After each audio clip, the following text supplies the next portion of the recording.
continue on with the original Home Alone trilogy with a sequel that's also a soft remake of the first movie. Wait, what?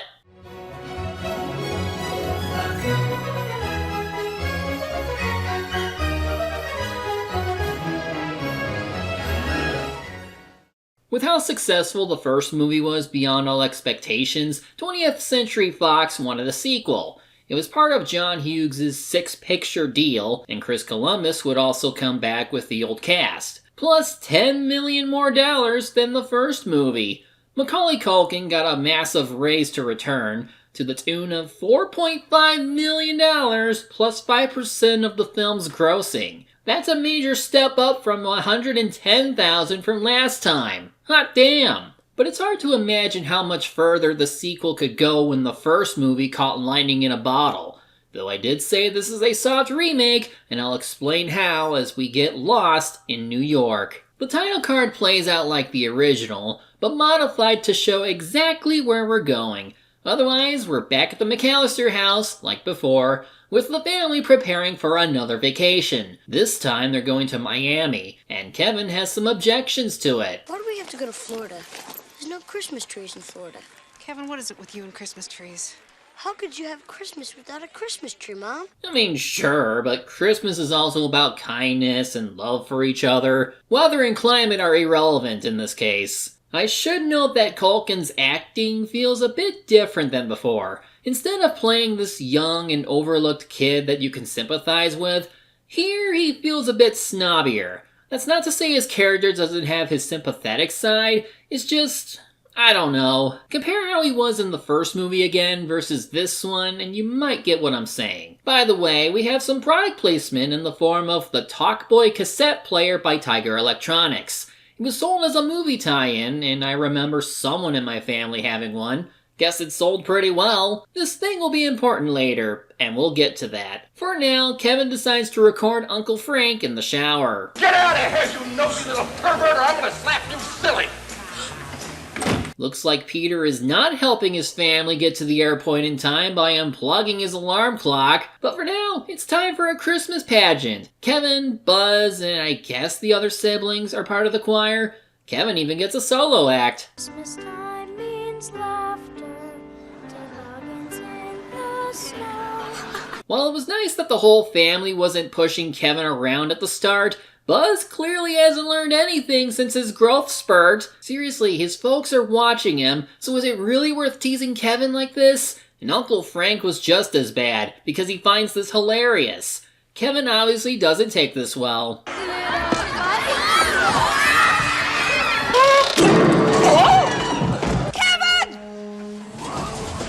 For once, Buzz is facing the consequences of his actions, but his apology was clearly pro forma. Naturally, Kevin doesn't really apologize, leading to a similar scene of Kevin going up to the attic and wanting to be alone for Christmas. I can't trust anybody in this family.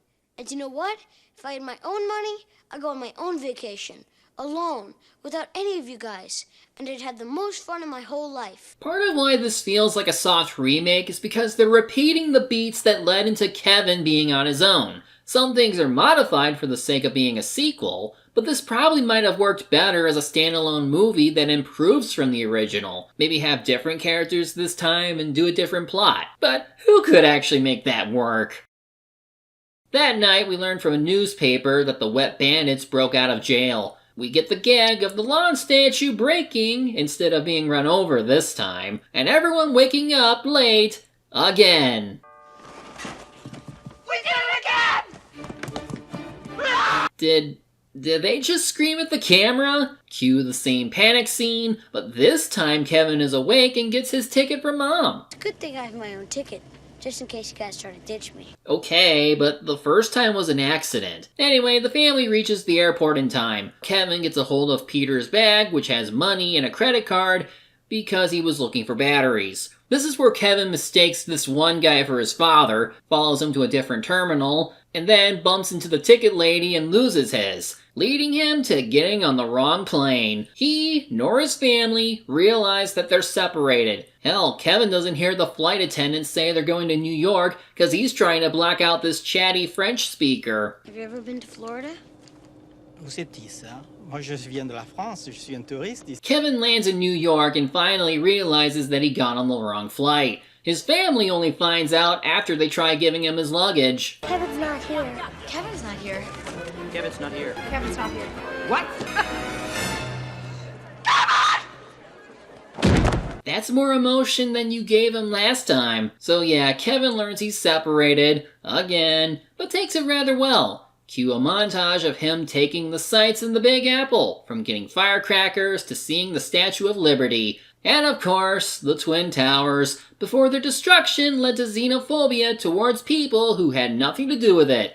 Thanks, Rem Lazar. I'm just saying Rem Lazar is behind 9/11. Oh. That's all I'm saying. The parents report to the police, but still think that Kevin is in Chicago. Meanwhile, at a fish market, we find our wet bandits having stowed away inside a truck that was bound for New York. Their plan is to make it big here before fleeing to some foreign country. Not sure what they'll do after, but whatever. Kevin goes through Central Park so he can get to this one swanky hotel he saw on TV, only to run into our Marley of the movie, a pigeon lady played by Brenda Fricker, who I remember seeing in Angels in the Outfield.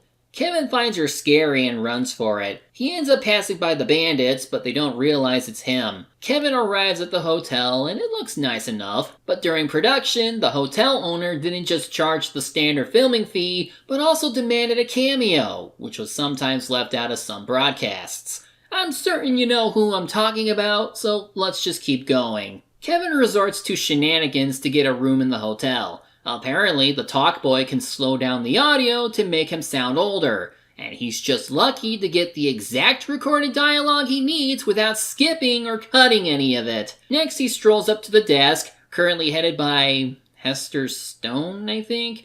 Either way, played by Dana Evey. She's obviously skeptical as to why a boy is booking a room, and Kevin pretends that his busy dad isn't here to do it for him. Good thing he has his dad's credit card.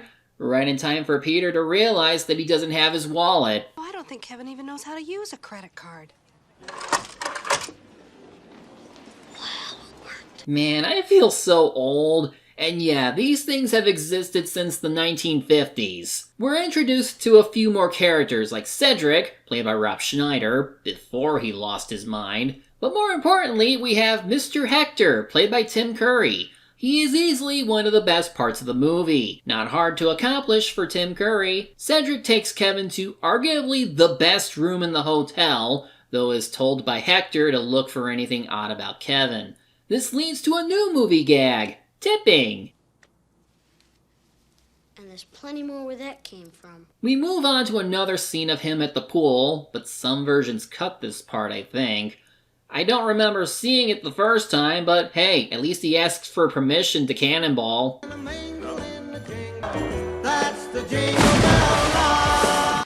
Yikes!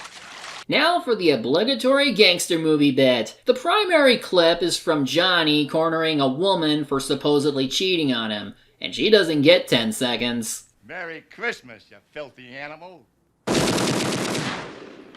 And a Happy New Year. Hector tries to spy on Kevin to see if his father Peter is in, so our hero resorts to shadow puppetry from the last movie, backed up by a recording of Uncle Frank singing. Get out of here, you nosy little pervert, or I'm gonna slap you silly! Oh, you're cooking, Frankie. I'll admit, some of these gags look better than how they were from the first movie. Even if we've seen them before, I feel the execution is better. Kevin's family finally touches down on Miami in the middle of a storm, so no sunshine and chill for them. But of course, Kevin is the priority, and he's starting to miss his family too. Mom misses him as well, just like the last movie. Next morning, Kevin talks with Hector about his little encounter with Peter. There's just something about Tim Curry that makes his reactions a delight. I do hope your father understands that last night I was simply checking the room to make sure everything was in order. Well, he was pretty mad. He was. He said he's gonna come all the way to New York to get his naked rear end spied on. As Kevin leaves to explore New York via limousine and a cheese pizza just for him, Hector checks out the credit card to make sure it wasn't stolen. Kevin even gets a chance to watch How the Grinch Stole Christmas in the limo, because why not? Heh, that's the face he makes when he comes.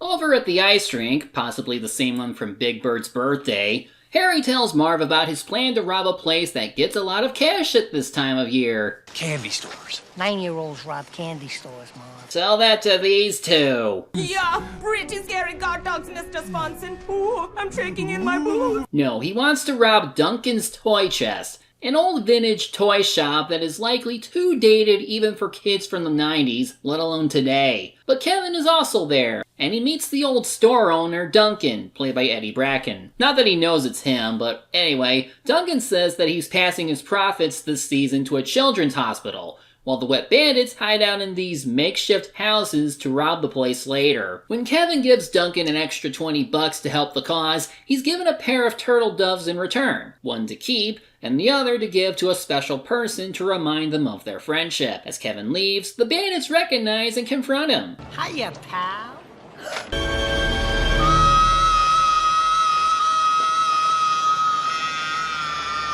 Frankly, that's a few seconds longer than I expected to work here. We get a chase scene through the hectic streets of New York. Kevin slips them up with some cheap pearls and gets back to the hotel. But when Hector confronts him about the stolen credit card, he manages to flee back into the luxury suite. That's where we get the return of the Johnny gag from the first movie, which fools Hector and the other hotel employees.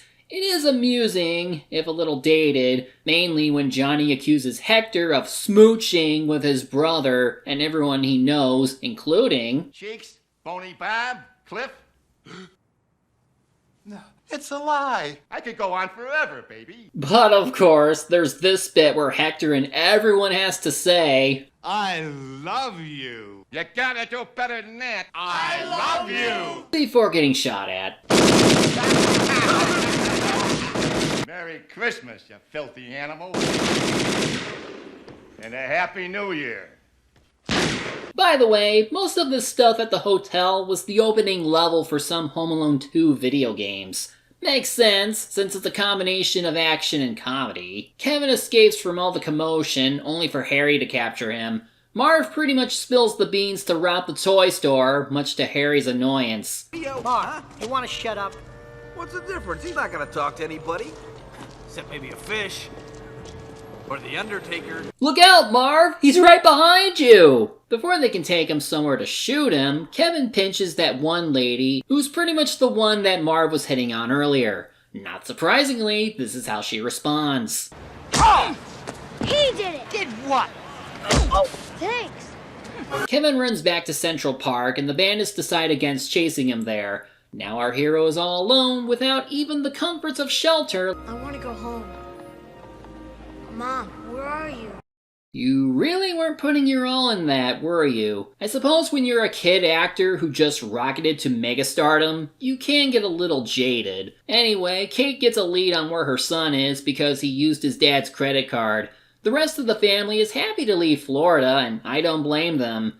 Kevin arrives at the place of his Uncle Rob McAllister, which he learned about earlier in the movie, but it's empty and under renovation. He walks around and gets spooked by all the people around him, from shady people, a couple of prostitutes, and a scary-looking taxi driver. He starts feeding pigeons until having another encounter with the pigeon lady. He tries to flee and gets stuck on some rock. She frees him, and it's here he finally realizes that she's only trying to help. At first, you look kind of scary, but when I think about it, it's not so bad.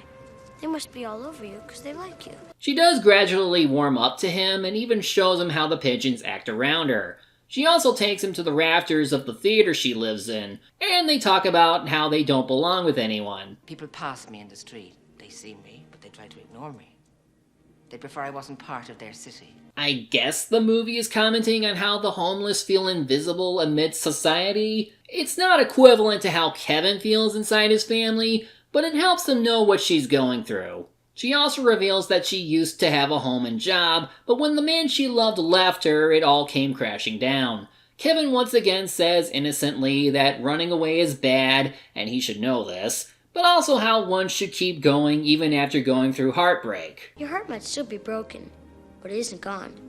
If it was gone, you wouldn't be this nice. I also appreciate that Kevin acknowledges the bad things he's done and he tries to make up for them with good things. And of course the pigeon lady saying that he needs to follow the star in his own heart when trying to do stuff. It's subjective whether or not you find this better than the Marley scene or the other way around, but otherwise not bad. Still, Kevin tries to tell the pigeon lady that he wouldn't forget her, but that doesn't get her hopes up. Don't make promises you can't keep. I think he intends to. Once Kevin is out of the park, he remembers what the wet bandits are planning to do. So he heads back to his uncle's place and prepares some traps. Amazing he had all this time to make a floor plan, but otherwise it's another neat scene of him working on the next action scene. Based on this shot alone, you know you're in for something special. Meanwhile, the McAllisters arrive at the Plaza Hotel. Due to Kevin's shenanigans, they are given a complimentary penthouse. Clearly, the parents aren't happy that these hotel employees couldn't suss out a child with a credit card sooner. What kind of idiots do you have working here? The finest in New York. Wait a few years. Kate offers to once again go out and look for Kevin. The bandits come out of hiding and begin their heist on the toy shop. They seem pretty happy with the money, until Kevin shows up with a camera to catch them in the act of stealing. He also threw a brick into the window to activate security, so now the bandits have more reason to chase him.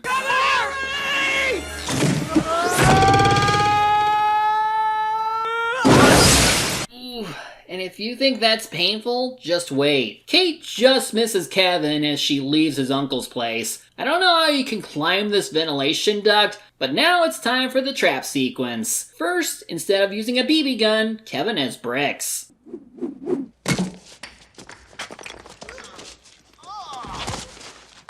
Direct hit. And it is mildly amusing since Harry keeps goading Kevin to chuck him, which just keeps hitting Marv. Good thing he has a thick skull or else he'd be dead. And because there are far too many traps to cover this time, I mean this is a 2-hour movie for crying out loud, let's do another montage!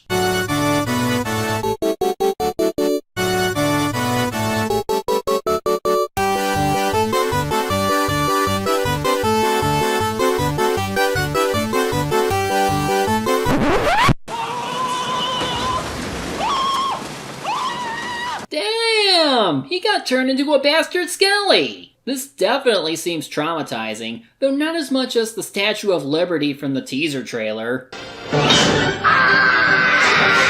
And to give this movie credit, having that sequence in a house under renovation leads to more creative traps. So the filmmakers went hard with some of them. Besides electrocution, Harry getting pelted with tools could have easily done him in. There's also this bit of him getting torched on the head like in the first movie, before dipping it into a kerosene-filled toilet.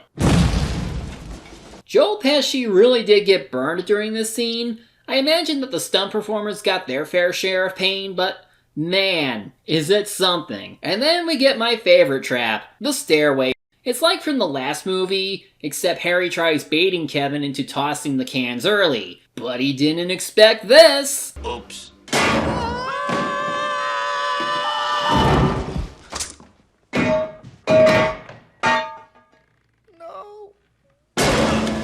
The movie feels too long as it is, but the trap scenes help things go by. Eventually, the two bandits climb down a rope because Kevin took one to the bottom, but they only realize that it has kerosene before Kevin lights it up, and when they fall, they catapult a bunch of tarnish cans, which fall on them. Kevin calls the cops through a payphone, but then slips on some ice and falls. The bandits catch up and take him to Central Park for a quiet place to shoot him.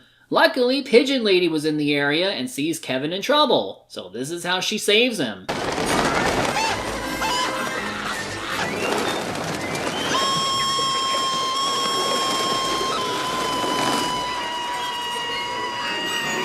And believe me, Daniel Stern really hams it up during this movie. It's almost a good enough reason to watch this movie aside from the traps. Kevin shoots off some fireworks he got earlier to signal the police. They arrive to see stolen money and pictures of the robbery, and even a tape recording of them saying how they're going to kill Kevin. Duncan later finds the note from Kevin, who apologizes for messing up his shop, but thanking him for the doves. But finally, we get back to Kate, who gets a tip from the police about where Kevin might be. So we're off to Rockefeller Plaza, where Kevin makes a wish to see his family.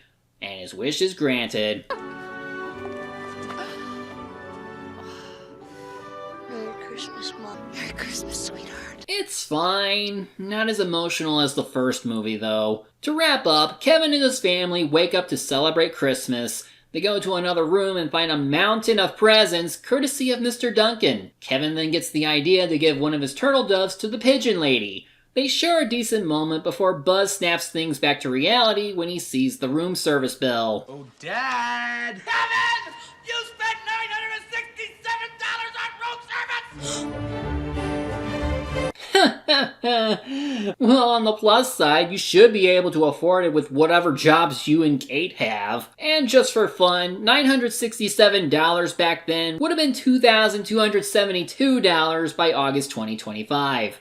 And if we add the 3-day stay for $350 per night, that's another $2,502 right there. But anyway, that's Home Alone 2. Honestly, while there are things I like about it, like Tim Curry and the traps, the first movie is still better for a variety of reasons. Yes, most people remember the traps above all else, but there was a sense of effort in trying to develop Kevin and making us like him. This movie doesn't help with that second part and is limited by trying to repeat the same beats from its predecessor. This could explain why Culkin's acting took a nosedive here. He did say that he liked working for this movie the most because of the salary, but at least the other actors tried, especially Pesci and Stern. Hell, Stern was actually funnier here than in the previous film, which is probably why he went off to make his own comedy classic, which was believed to have been a Home Alone spin-off, but there's nothing to confirm that. The action sequences also took a step up, and the traps were more brutal, so it's also fun seeing how they work. The bigger budget really helped in that respect, but that was due to the success of the first movie. Still, at least the movie didn't embarrass itself. The character drama might have been a weak point, but there's some fun and novelty to be had. There was even a music video made for the movie made by Darlene Love called All Alone on Christmas. Having a sequel surpass its predecessor isn't unheard of, but it's not common either. So if improvement is out of the cards, it's just about putting on a good show and reminding fans of how they fell in love with the first outing. As long as they know not to do more, I'm sure nothing will wear down there's a third movie, and a fourth, a fifth, and a sixth. Thankfully, we only got one more to go, so stay tuned for when we meet the newest kid on the block.